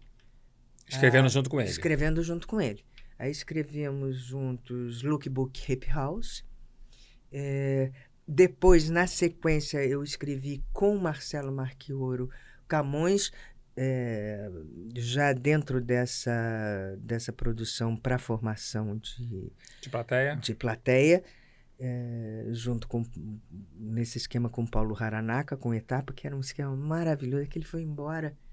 E aí não deu para continuar. Você não teve vontade de ter uma escola em nenhuma época, não? Assim, uma coisa, um método da família, um método seu? Eu tive, inclusive, uma oportunidade e... Como é que fala? Não seguiu. Não, porque quando o Macunaíma, o Teatro As Escola principais Macunaíma, escolas. Ainda existe. Existe. Hoje é faculdade e tudo. Era no Paiol, né? Não sabia. No Paiol? Então, o Teatro Macunaíma, durante um bom tempo, funcionou lá no Paiol. Eles alugavam um espaço. Era o Silvio Zilber, que era o mentor do teatro. Casado com a Miriam Muniz, que é uma grande atriz. Exatamente. Maravilhosa. E ela está ligada ao Macunaíma também. Mas ele que era o diretor, enfim, o nome... O cabeça, né? Cabeça era ele. E aí funcionou durante um bom tempo lá no Paiol. E aí ele ia se desligar da escola, também estava vencendo o contrato, também estava, enfim, ele não queria mais seguir com a escola, e aí nos ofereceu. E aí papai falou comigo, falou, Bárbara, quer pegar a escola? Falou, se você quiser, a oportunidade veio. E eu... É porque você para a atriz. Exatamente. Exatamente. Foi exatamente porque essa... Porque tem um lado burocrático monstruoso. Eu falei, meu Deus do céu. Ganha gente, mas perde você por um lado. E aí... aí o coração do teatro falou mais alto. Aí eu falei, não quero Eu conheci Nani People no Paiol... Era na bilheteria? Era bilheteiro na época, né? Já era Nani People ou não, né? Não, culpa é minha. Você que criou a Nani People? Não vou dizer que eu criei a Nani People, isso aí já é... Não, mas eu dei um belo empurrão. Ai, que legal. Porque adoro ela. Eu adoro. Talento. Ela é maravilhosa. Quando ela chegou no Paiol, a gente sabe quando tem ouro, né? Sim. E aí ela, crua, não sabia nada, não era bilheteira. Mas tinha aquela sagacidade, aquela vontade de aprender, E aí começou a conversar comigo, guardando todas as devidas proporções, mais ou menos como eu fazia com a Bujanra. Sabe o que eu leio? Como é que eu faço? Ela fazia comigo. E eu digo, opa, aqui... E aí comecei a prepará-la. Então, ela saiu da bilheteria, foi para coxia, aí juntei a Bujanra com o papai, sabe? Sim. Aí falei, bom, então vai ser diretora de cena, vai... Vocês formaram a Nani. Que lindo. E aí, os primeiros trabalhos como intérprete foram lá. Com o primeiro trabalho dela como intérprete foi no Camões. Olha. E ela fez um Alto da Compadecida digno de prêmio. Ela é uma atriz maravilhosa. Ela fez um Chicó digno de prêmio. Era maravilhoso o trabalho dela. Que bacana. Maravilhoso. Que e bacana. aí ela foi Decolou. pra vida. Muito bom, que histórias maravilhosas. Vamos à sua dica de leitura, o nosso quadro de leitura. Eu começo sempre por você. Eu quero reforçar que eu e a Bárbara gravamos o programa Sensacional com a Daniela Albuquerque, um especial do livro Ser Artista, que vai ao ar dia 25 de janeiro na Rede TV. Ana Lúcia Torre, Bárbara Bruno, Taumaturgo Ferreira, Paulo Gorgulho e eu. E nós debatemos a carreira e o livro. Um programa bem bonito, né, Bárbara? Ai, foi uma delícia. Foi muito bom. Muito bom. Não percam, não percam. E eu não posso deixar de falar também, antes daqui, dos dois Taumaturgo, que foi um querido. Foi gostoso aquele encontro, uma né? Uma delícia, que eu contei aqui, que ele começou lá no Divinas, né? E o Paulo Gorgulho, que fez o Iaoretê. Eu vi o Oretê sem o Paulo, com outro elenco. Provavelmente... Não me lembro com quem... Era o Cacá e mais algum, né? Mas quem estreou foi o Gorgulho. Que bacana. Gente, então tinha história, muita história, né? Que lindo. Vamos às dicas. Já soube que você tem 2 dicas. É verdade. Então vamos lá. Meu amigo Celton. Um beijo, Celton. Não pude ir no lançamento. Ele ligou pessoalmente, querendo até para eu levar a Natália Timber. Tenho muita admiração por ele. Trabalhei com ele na Dama e Vagabundo. É um livro que, em primeiro lugar, muito corajoso. Eu não li ainda. Muito sensível. Ele relata todos os processos que ele passou, né? Exatamente. E com muita verdade, como é ele. Como ele é. Como ele é. Exatamente. Então, o Celton como ele é, a vida como ela é. Bacanérrimo. Não é? Bacanérrimo. Uma embaixo. super recomendação. Muito e a segunda dica, PCzinho pode colocar. Frases curtas para da dias Vanessinha longos. Goulart. Você sabe que eu adoro as frases curtas dela. É que uma ela bota no delícia. Instagram. Algumas até já copiei. É uma delícia. E é um livro que também instiga aos leitores, porque ela coloca as frases, ela disserta um pouco sobre as frases e depois tem uma parte para você escrever. Que barato. Sabe? A Vanessa também está caminhando para a escrita também? Também. Cada vez mais. Porque ela também fez o curso do Cacau. Ela é muito interessada, né? Ela tem umas ideias boas. Muito. Formada em jornalismo também. Foi muito gostoso estar com ela. É... Agora eu vou botar minha dica. Vamos ver se você conhece. Vamos ver. Lissete Bruno, de todos, o Cacau e Gino. A minha singela homenagem à nossa rainha máxima. Você sabe que eu choro até hoje. Muito querida, tenho certeza que ela está aqui torcendo para ser artista. E vamos seguir o nosso papo, porque eu tenho ainda muito assunto para falar com você. Opa, vamos lá. Você fez As Meninas Velhas, que eu adorei. Que delícia. Uma turma que eu adoro. Lucinha é muito amiga. Inclusive, Lucinha, além de agora no Ano Novo, foi hilária. No Natal, ela fez as jabanadas pro meu sogro. Opa. Porque meu sogro é diabético.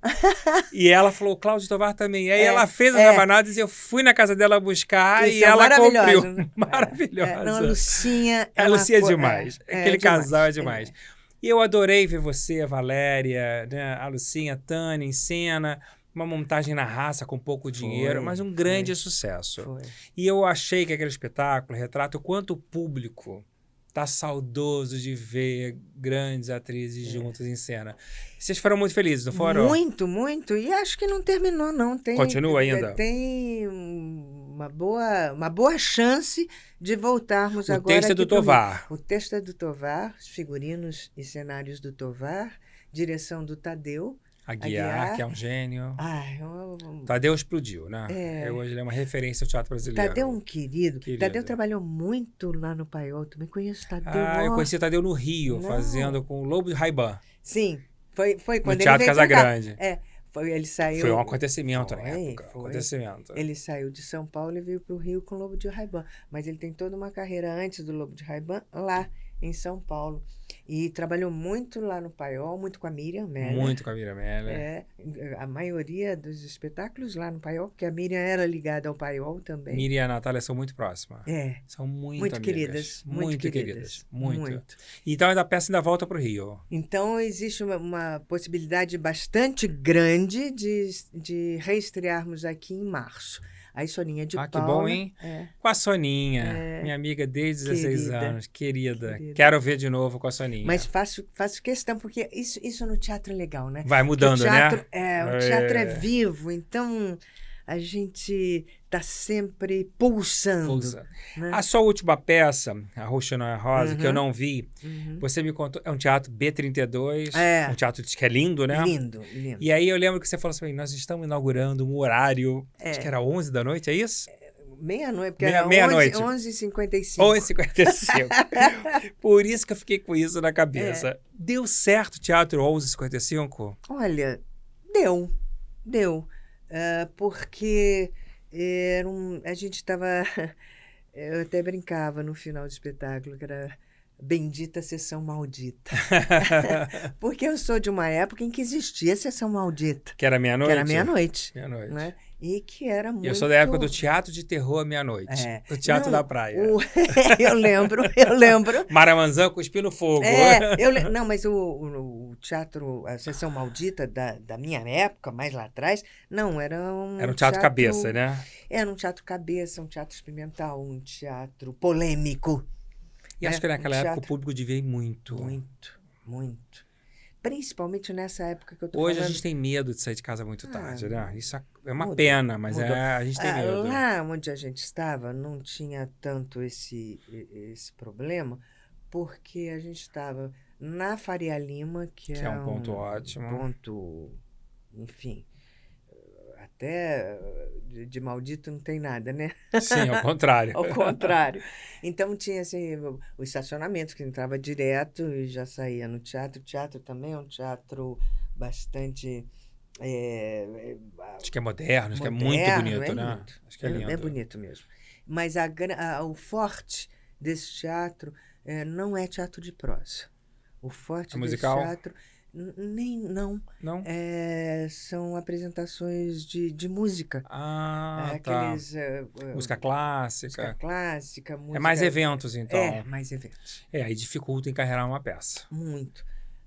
No nosso caso específico, por isso que fomos 2 meses só. E volta ainda, não? Não sei. E Tovar novamente fez uma parceria com esse figurino, né? Um figurino deslumbrante. Eu fui na exposição dele aqui no Itaiangá. Como ele é talentoso. Meu Deus do céu, ele tem uma consciência, né, artística. Ele é um grande artista. É um grande artista. Se o Tovar tivesse nascido, acho que na França... Nossa! Né? Nossa! Na Europa, digamos assim, ele teria um outro tipo até de reconhecimento pelo conjunto da obra dele. Porque é uma coisa... E ele faz com uma criatividade, usando um material...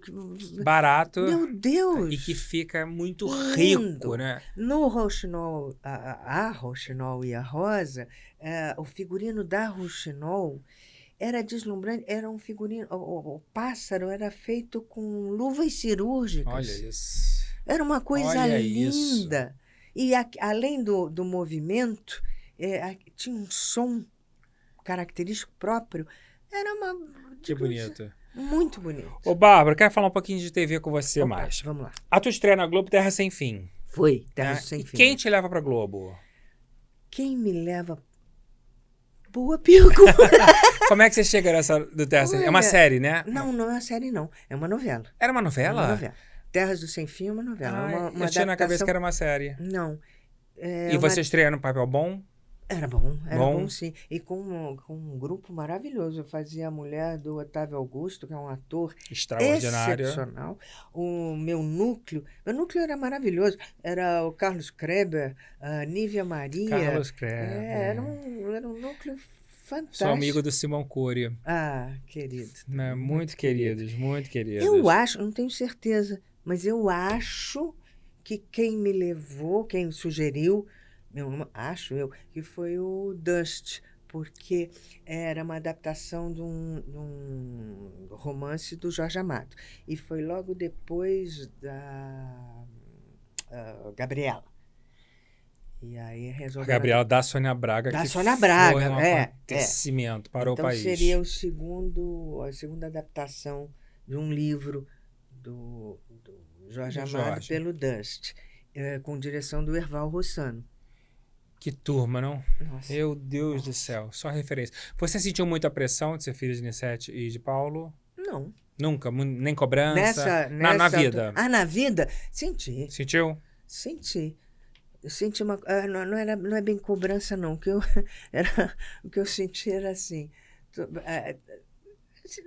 Hoje não, que... Meu Deus, o tempo... Amadurece coloca qualquer as coisas... Fica tudo, vai ficando tudo tão pequenininho, né? O tempo se encarrega de colocar as coisas nos seus impressionante. devidos lugares, né?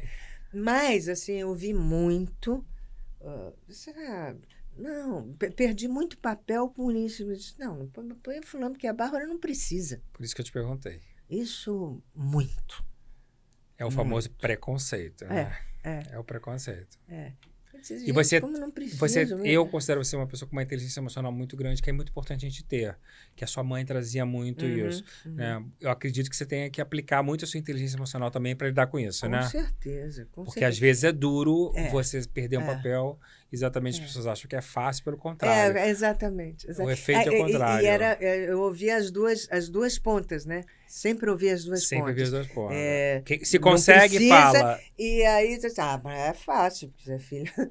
É muito duro. Então você diz, pô. É muito duro. E aí até você conseguir criar a sua identidade, porque você também está em processo de criação de identidade. Fazer a sua história, né? Então até você criar a sua identidade, isso é um preço que você paga. Mas vou te dizer uma coisa. O privilégio que eu tive de aprendizado foi tão maior que eu pago essa conta tranquilamente. Porque esse amadurecimento também faz a gente ficar com um outro olhar da vida. Os problemas ficam tão menores. É verdade. A gente tem um outro olhar de felicidade. Nem me fale. Né? Isso é muito bom. Eu convivi já na televisão com você mais quando você fez SBT. E eu falo muito do SBT porque eu tenho muito carinho pelas novelas do SBT, porque o clima de trabalho é muito bom. É uma delícia. Inclusive, você tem uma rede social bem ativa e o teu público cresceu muito lá, né? Muito. Não, eu lembro que você ganhou uns 300 mil seguidores na novela. É verdade. Não, eu devo o Instagram às crianças da novela. Porque eu nem sabia que aquilo existia. Cúmplice de um resgate. Né? Sucesso, né, Bárbara? Nossa. Que sucesso. E é looping, né? Mas porque eu acho tá barato esse encontro de gerações, que é o que eu tanto bato na tecla. A jovelização da TV, ela pode existir desde que você não penalize a geração mais velha. Etarismo. Claro. Né? E aí você é a prova de tudo isso da união. Você era a matriarca da novela, tinha um público que te seguia por causa da novela. Você tem um Instagram ativo muito em função dessa novela. É verdade. Isso é a prova de que o público compra todas as idades quando é bom. Claro. Né? Isso mas isso é o beabá de qualquer processo. O que se estabelece é a qualidade do que é colocado. Que a gente não pode perder, que é onde a gente acha que vem perdendo. Né? E você gostou de trabalhar para criança na TV? Adorei. Bom, eu já gostava desde do teatro, lá na formação. Lá de trás. Trabalhar para criança é uma coisa maravilhosa, porque a criança sincera. Não tem pudor. Ela te devolve na mesma medida. Então você também, tendo inteligência, sabe lidar com isso, né? E aproveitar essa... E quando ela não gosta, ela fala. Fala, você percebe logo. Digo, tô pelo caminho, não tô no caminho certo. E aí vai. Agora, eu tenho uma sensação que você gosta mais da comédia. É uma sensação ou você gosta dos dois estilos, da comédia e o drama, com a mesma intensidade? Não, eu gosto É que eu tenho uma imagem tua muito igual da Nissete. Então fica muito forte na minha cabeça. Mas assim, na hora vamos ver, na hora de fazer... Tanto faz. Não importa. O que me estimula, isso sim, me estimula a qualidade do que é proposto. Isso é independente do gênero, a qualidade do texto. Eu tenho que estar apaixonada pelo que eu estou fazendo. Aí... Vai qualquer coisa. O nariz e mergulha. Eu adoro, inclusive, os textos argentinos e as comédias argentinas. Você assistiu alguma comédia agora lá boa ou não? Olha, E como estava Buenos Aires? Me conta, curioso. Não vou lá um tempo. Assustados. Assustados? Assustados. Você ficou lá uma semana? Fiquei uma semana. Um pouquinho menos de uma semana, porque eu dei um pulo em Montevidéu. Passei 2 dias, então foram 5 Delícia. dias de Buenos Aires. Eu estou um pouco assustada. Me lembrou um pouco um filme que nós já vimos, sabe? Então, Entendo perfeitamente. 4 anos desse filme. Então, e senti lá também tudo muito polêmico, como nós passamos Como nós aqui passamos, também. mesmo caso, né? Então, eu falei, não, É um eu governo, é o comentava com mesmo a estilo de Vanessa, governo, né? eu digo, nós já vimos esse filme, vamos ver se o resultado vai ser o mesmo. E deu para aproveitar ou teatro não. algum ou não? Deu, vi coisas bem interessantes. O teatro deles é ótimo, né? Teatro, cinema, argentino são muito eles bons. Têm, e eles têm aí sim, diferente da gente, porque eles têm o hábito. Sim. Né? O hábito Sim. do... Mesmo em crise, os teatros enchem, as pessoas vão. Porque as pessoas têm essa... E não tem a cultura do patrocínio. Não. Lá não tem a cultura do patrocínio. É as bilheterias que se pagam. Mas vi coisas muito interessantes e estou até com Ai, que bom, uma ideia... que bom. Fico muito feliz da vida cultural de Buenos Aires ainda estar bem ativa. Que é uma das coisas que eu sempre fiquei muito preocupado. Claro que mês de janeiro é um mês de férias lá. Né? Aí dá uma reduzida natural. Dá uma reduzida. Férias teatrais mesmo.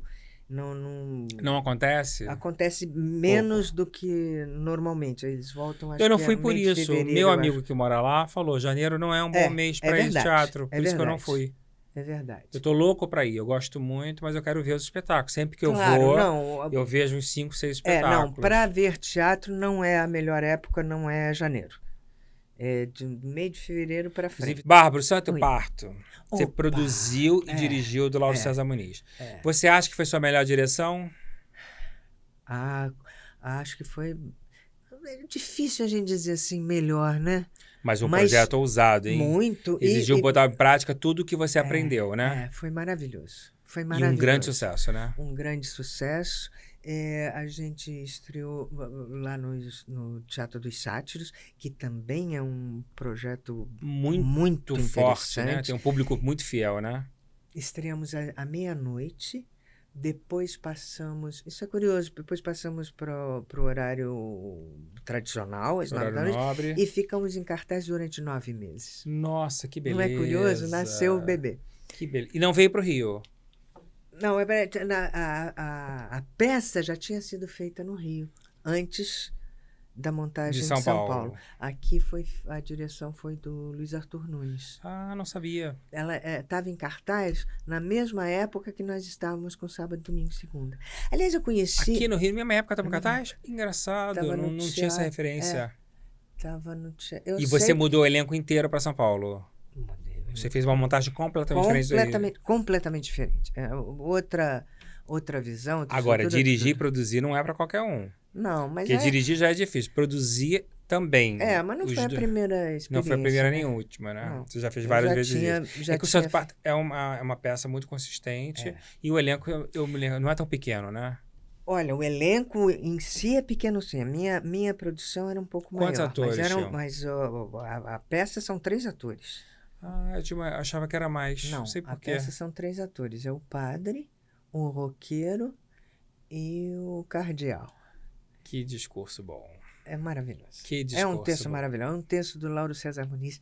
Acho que é uma das melhores peças dele. Eu acho. Né? Na minha opinião, Eu conheci esse texto, por isso que eu sei bem da época. Porque eles tinham chamado papai para fazer. O cardeal. E aí nós estávamos com a possibilidade de trazer o Sábado, Domingo e Segunda para aqui para o Rio. Era para montagem aqui do Rio, o convite do Santo Parto para o papai.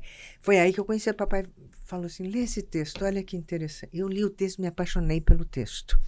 Eu digo, pai, faz. Agora, a gente estava esperando a resposta do patrocínio. Aí eu falei, que nessa época quem negociava as coisas do papai era eu, né? Você. Aí eu falei e com a Fernanda Muniz, que na época...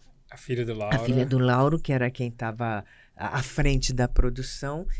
E eu digo, olha, a gente está esperando uma resposta do sábado, domingo e segunda. Se sair, eu devo ter essa resposta, era logo, deu uns dias. Eu falei, se você puder esperar, se não sair o sábado, domingo, ele faz. Mas, se sair o patrocínio, a gente vai fazer o sábado, domingo e segunda. Se você puder esperar, tudo bem. Se não, a resposta é não, não tenho como. Aí eles esperaram, mas saiu o sábado. Nossa sorte. Saiu o sábado, domingo e segunda. E aí, quem fez aqui foi o Zé de Abreu. Aqui o padre, quem fez, foi aqui no Rio. Foi o Bom Tempo, que é um querido, amado, que depois eu trabalhei, fiz um par com ele em televisão, que foi maravilhoso. Ele é demais. Demais. Ele fez o padre, o Serginho Maroni fez o roqueiro. O Serginho fazia o roqueiro, que legal. E o Zé de Abreu, amigo. E o Zé de Abreu fazia o cardeal. Na minha montagem em São Paulo, era um pouco diferente, porque lá quem fez o padre foi o Marco Antônio Pâmio. Meu amigo querido. Querido, era um lindo trabalho dele. O cardeal era o Walter Breda, que também é um ótimo ator. Excelente ator. E o roqueiro era o Raoni Carneiro, que hoje é diretor. Que é o diretor da Globo. Então. Na época que ele era ator. Ele era ator. E ele fazia meu filho, o Raoni, no Motel Paradiso. Na peça. Daí, ele já tocava rock na época. Daí, tão interessante, esses caminhos, Só que na minha montagem, o personagem do roqueiro, não é só o roqueiro, ele faz São Jorge também, né? Tem uma entrada de São Jorge. E na minha concepção, na minha montagem, o São Jorge vinha com a entourage do São Jorge, sabe? Então tinha mais gente em cena. Ai, que bacana. Então, na minha montagem... Você sempre usando, né, Bárbara? Na minha montagem Muito tinha o São Jorge e tinha a turma do São Jorge. Muito bom. Vou agora passar com você os mandamentos do meu livro. Tem lá. 15 mandamentos, um ser artistas que fizeram muito sucesso. E eu gosto sempre de passar aqui para que vocês, atores experientes, comentem a visão de vocês em cima desses mandamentos.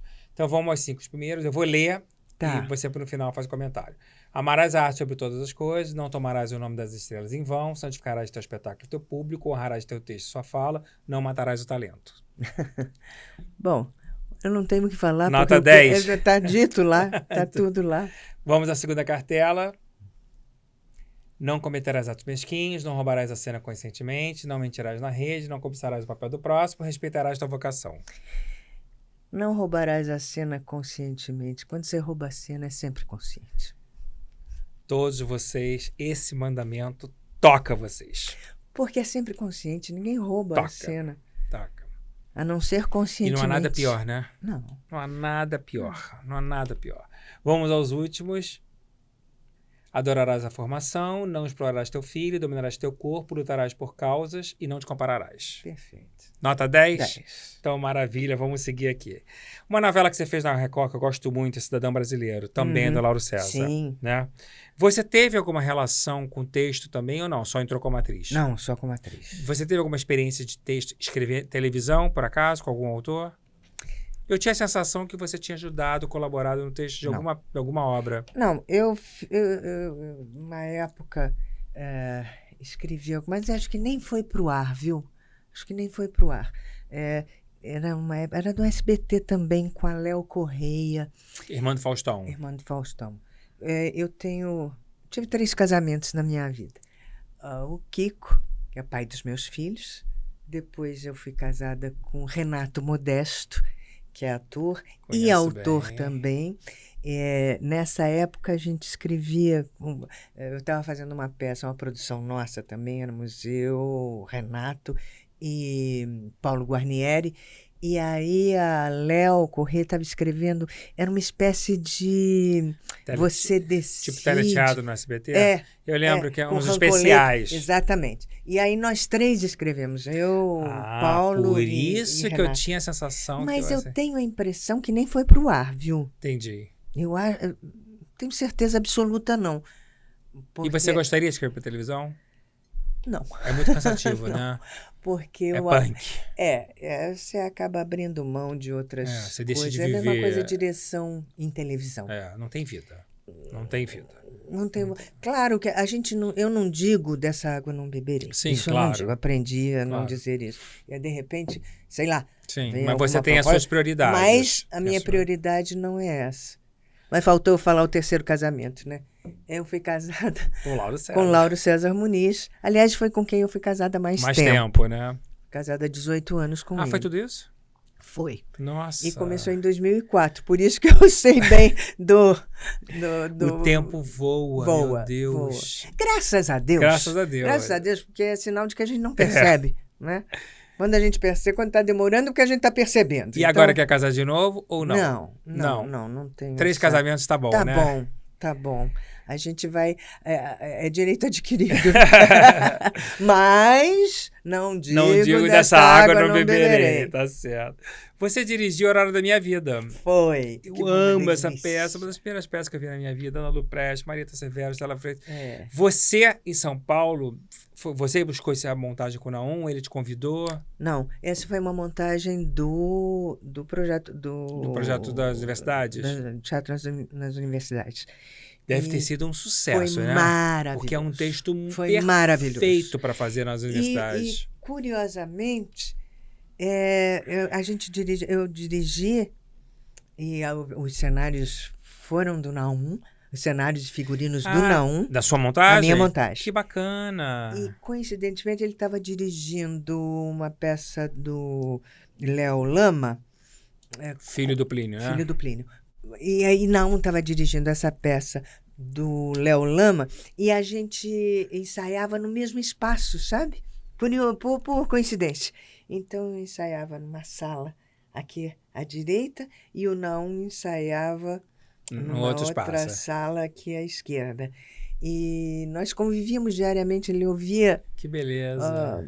Eu ia ver o que ele estava fazendo e vice-versa. Então, foi um processo muito curioso e coincidente. Sim. E essa peça, ela é maravilhosa, A Aurora da Minha Vida, porque ela fala sobre período escolar, o período escolar. Então, na verdade, ela abre para qualquer período, para a sua memória emotiva. Todo mundo se identifica com um daqueles personagens. Então, por exemplo, a minha montagem era do meu período, então era nos anos 70. Bacana. Então, eu revivia todo o processo escolar dos anos 70. E você adaptou o texto? Ele te deu esse espaço para isso? Deu. Não mexi muito no texto, porque o texto não tem muito que mexer, a não ser cortes, né?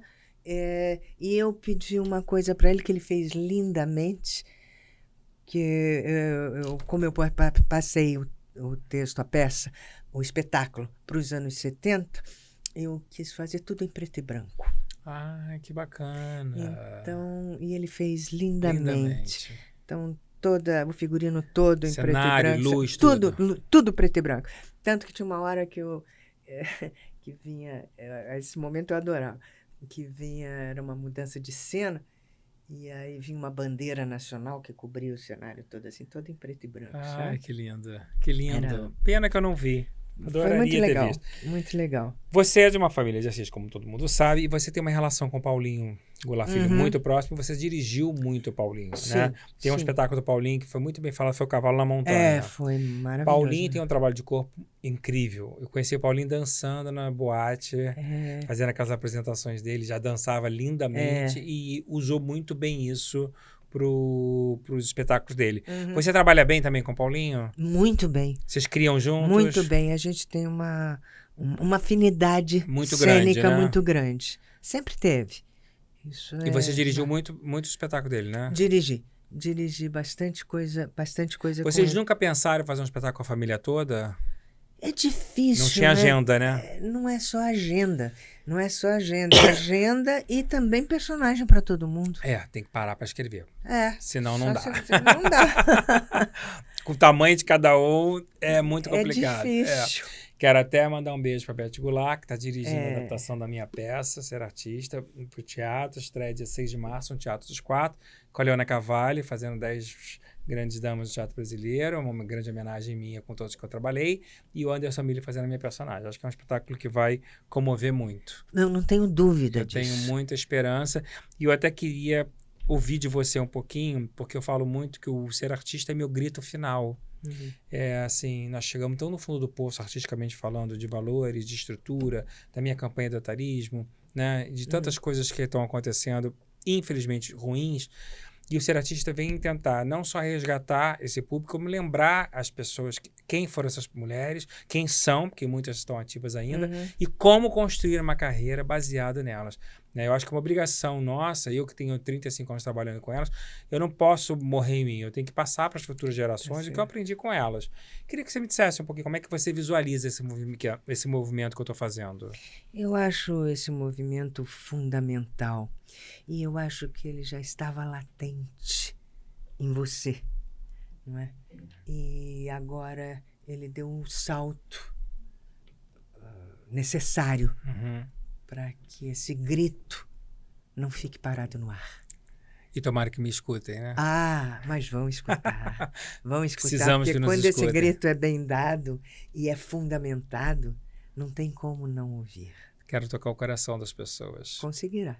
Amém. Primeiro, pelo seu grito. E você está muito bem amparado, porque Leona é uma atriz extraordinária. O Anderson é um ator excelente também e muito centrado no que faz. E Beth é uma grande diretora. Uma grande diretora. Ela tem uma sensibilidade e uma inteligência cênica importantes e fundamentais para esse espetáculo. Sim, fundamental. Então, fundamental. E texto de Regiane Antonini, minha autoria, que é um luxo. Um beijo, Rê. Vai estar todo mundo aqui no mês de março. Muito querida. Bárbara, estamos caminhando para o final. Muito gostoso esse papo com você. Adorei. Antes da gente acabar as perguntas, quero te agradecer por ter vindo de São Paulo, especialmente para isso. Fiquei muito honrado. E eu queria te fazer 3 perguntas que eu faço para todo mundo. Vamos lá. Antes de você terminar com o seu grande final. Se você hoje pudesse escolher... São as mesmas perguntas que eu faço para todos. Se você pudesse escolher alguma personagem para fazer, o que você faria? Tem algum sonho guardado e não realizado? Não. Nenhum. Não tem. Realizou todos? Não tem. Então você continua a serviço. serviço. Não, é que nunca tive assim. Essa meta, né? Quero fazer esse personagem. Você está a serviço da carreira. Eu estou a serviço das minhas paixões. As suas paixões, perfeitamente. Algum arrependimento? Não. Nenhum? Nenhum. Alguma coisa que você gostaria de me dizer e nunca disse? Te amo. Oh, obrigado. Eu também te amo. Verdade. Gratidão. É recíproco. Então agora, a câmera toda sua. Eu queria que você dissesse como é que você vai terminar o nosso podcast. Eu sempre peço para alguém ler ou recitar. Eu não sei o que você vai fazer. Eu vou terminar com umas palavras da Gertrude Stein, que é uma grande intelectual, uma mulher importantíssima para a cultura ocidental, uma mulher corajosa, uma mulher muito à frente do seu tempo e que eu tive o prazer e a oportunidade de interpretar num texto bastante corajoso também do Alcides Nogueira. Vou terminar com as palavras dela. Câmera toda sua. Eu tenho certeza que esse momento que estamos vivendo é mais importante que tudo que tem acontecido antes. Estamos numa luta constante contra a desonestidade. E os governos, não acreditem nos governos. Capitalismo, comunismo, socialismo, ismos. Não.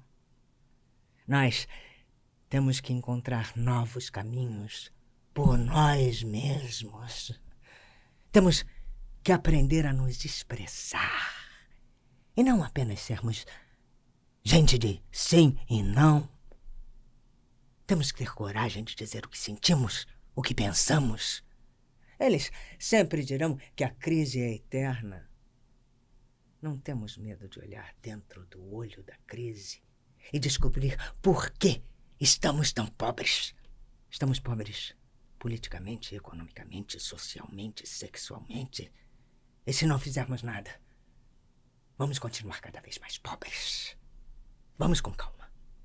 Se não pudermos ir com calma, vamos com tanta calma quanto possível. Não vamos desistir. Não precisamos de líderes. Precisamos de nós mesmos. Precisamos descobrir a razão das coisas, a razão da depressão. A vida é trânsito, é dia útil, não é domingo. E afinal, somos gente. E uma rosa é uma rosa, é uma rosa, é uma rosa, é uma rosa. Vamos transformar essa rubra rosa em girassóis amarelos, redondos, imensos. Ninguém saberá de onde vêm os girassóis. Verão girassóis, apenas girassóis. Porque ninguém pergunta pelo adubo quando vê a flor. Meu Deus, que maravilha. Muito obrigado. Muito obrigado. Acho que foi o final mais bonito de Ser Artista. Que lindo. Que texto atual. Que texto atual. Olha, antes de terminarmos, se você tem os presentinhos da nossa agenda, que você não recebeu ainda. Muito obrigada. A nossa garrafinha térmica.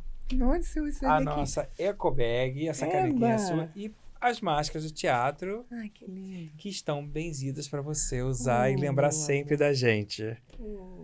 Bárbara, gratidão. Muito obrigada. Que beleza isso Muito tudo que você obrigada. falou. Que lindo texto, Adorei. que trabalho lindo. Parabéns pela carreira. Muito obrigada. E muito, obrigada. muito grato de você ter vindo de São Paulo só para fazer o podcast. Te Mãe, amo, viu? Eu te amo muito, você sabe. E para vocês, depois dessa linda entrevista à minha amada amiga Bárbara Bruno, muito comovente tudo, estaremos aqui semana que vem, toda quarta-feira às 8 horas, no canal Ser Artista Podcast no YouTube. Conto com vocês, sempre com um rei ou uma rainha das artes cênicas do Brasil. Um beijo, boa noite.